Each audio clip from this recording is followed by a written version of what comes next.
কলকাতার এক পুরনো পাড়ায় রমেশবাবুর পৈতৃক বাড়ি। বিশাল অট্টালিকা এখন যেন তার একাকিত্বের সাক্ষী। স্ত্রী বিয়োগের পর কেটে গেছে প্রায় 5 বছর। অমিত তার একমাত্র সন্তান, সুদূর নিউ জার্সিতে সফল প্রকৌশলী। প্রতিদিন নিয়ম করে রাতে ভিডিও কল করেন, কিন্তু শত প্রযুক্তির মাঝেও বাবার চোখে ফুটে ওঠা শূন্যতা অমিতকে অস্থির করে তোলে। বাবা, কদিন ধরে তোমার শরীরটা ভালো যাচ্ছে না শুনলাম। প্লিজ একবার আমার কাছে চলে এসো, এখানে ডাক্তার দেখাবো, আর আমার স্ত্রীও তোমার খুব যত্ন নেবে। অমিত বহুবার অনুরোধ করেছে। রমেশবাবু প্রতিবারই মৃদু হেসে উত্তর দেন, ছি, আমার জন্মভূমি ছেড়ে আমি যাব, আর বুড়ো বয়সে পরের কাছে গিয়ে হাত পাতব? এ হয় না বাবা, তুই তোর কাজ কর, আমি বেশ ভালো আছি। কিন্তু ভালো তিনি সত্যিই ছিলেন না। সকালে বাজার থেকে ফেরা, দুপুরে একা খেতে বসা, বিকেলে বারান্দায় বসে সূর্যাস্ত দেখা, সবই এখন বিবর্ণ। নিঃশব্দে দেওয়ালের পুরনো ছবিগুলোর দিকে তাকিয়ে থাকাটাই যেন তার নিত্যদিনের রুটিন। এবারের ভিডিও কলে অমিত একটি অদ্ভুত প্রস্তাব রাখল। বাবা, আমি একটা কথা ভাবছি, তুমি যদি আবার বিয়ে করো। রমেশবাবু আকাশ থেকে পড়লেন, কি বলছিস এসব? আমার এই বুড়ো বয়সে? লোকের হাসি ঠাট্টা শুনতে চাস? না বাবা, হাসি ঠাট্টার জন্য নয়, তোমার একাকিত্ব দূর করার জন্য। আমি এখানে রোজ তোমাকে লক্ষ্য করতে পারি না, আর সত্যি বলতে আমার মনটাও শান্তি পায় না। তুমি একজন সঙ্গী পেলে, যিনি তোমার দেখাশোনা করবেন, তোমার সঙ্গে কথা বলবেন, তোমার অবসর সময়টা ভরে উঠবে। এটা কোনো সামাজিক চাপ নয়, এটা তোমার জীবনের দ্বিতীয় ইনিংসের সুযোগ। অমিতের যুক্তি রমেশবাবুর একরক্ষা মনেও কিছুটা আঁচড় কাটল। অমিত তখন সোশ্যাল মিডিয়ার মাধ্যমে একটি ভরসাযোগ্য দ্বিতীয় বিবাহ কনসালটেন্সির সঙ্গে যোগাযোগ করল। মাসখানেক পর কনসালটেন্সির মাধ্যমে আলাপ হল বাসন্তী দেবীর সাথে। প্রায় 60 বছর বয়সী, অবসরপ্রাপ্ত শিক্ষিকা, একমাত্র মেয়ে, বিদেশে থাকেন। তাঁরও একই রকমের একাকিত্ব। বাসন্তী দেবী শান্ত, মার্জিত এবং গান ভালোবাসেন। প্রথম পরিচয়ে রমেশবাবু ছিলেন ভীষণ গম্ভীর।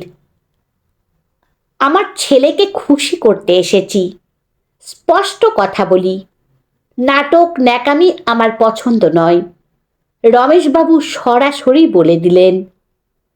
বাসন্তী দেবী হাসলেন, দেখুন, আমিও কারো করুণার পাত্রী হতে আসিনি। আমি এসেছি এই কারণে যে এই বয়সে মানুষ একা থাকলে দ্রুত শুকিয়ে যায়। আমি গান ভালোবাসি, আপনি বই। আমাদের দুজনের যদি একটা নীরব বোঝাপড়া তৈরি হয়, তবে কেন নয়? বাসন্তী দেবীর এই সাবলীল আত্মমর্যাদা বোধ রমেশবাবুকে মুগ্ধ করল।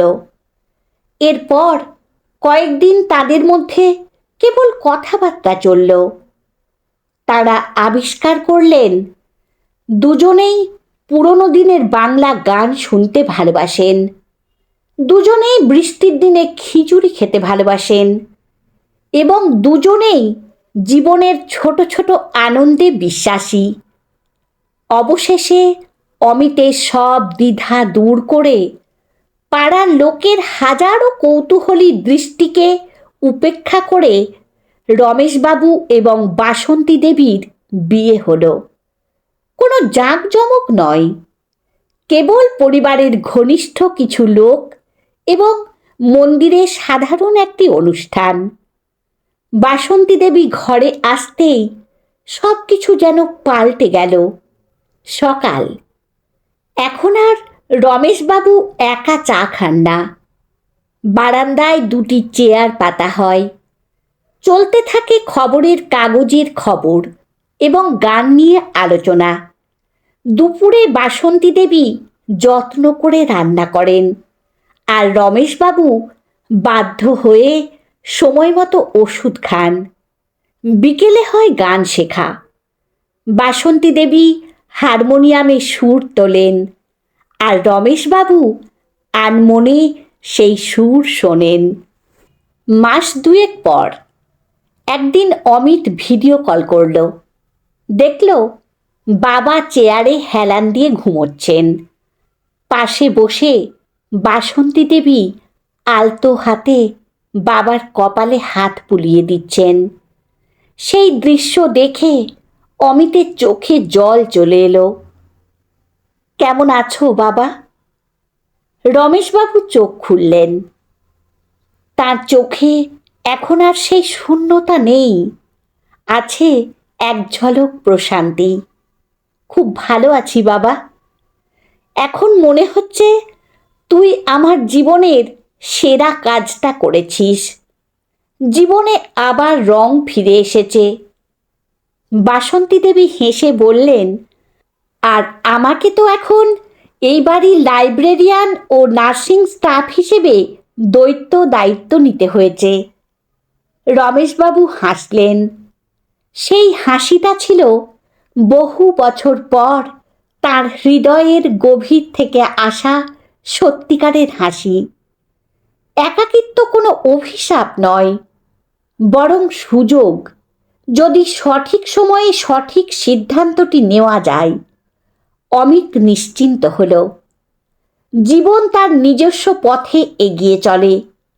প্রেম আর সাহচর্য কোনো বয়সের গণ্ডিতে বাঁধা পড়ে না। আসলে কি জানেন, নিঃসঙ্গতা বড় কঠিন জিনিস, আর তা যদি বৃদ্ধ বয়সে হয়, তাই আমার মনে হয় এই বয়সে এসে নিঃসঙ্গতা কাটানোর জন্য যদি কাউকে একজন পাওয়া যায়, তাহলে খারাপ হয় না।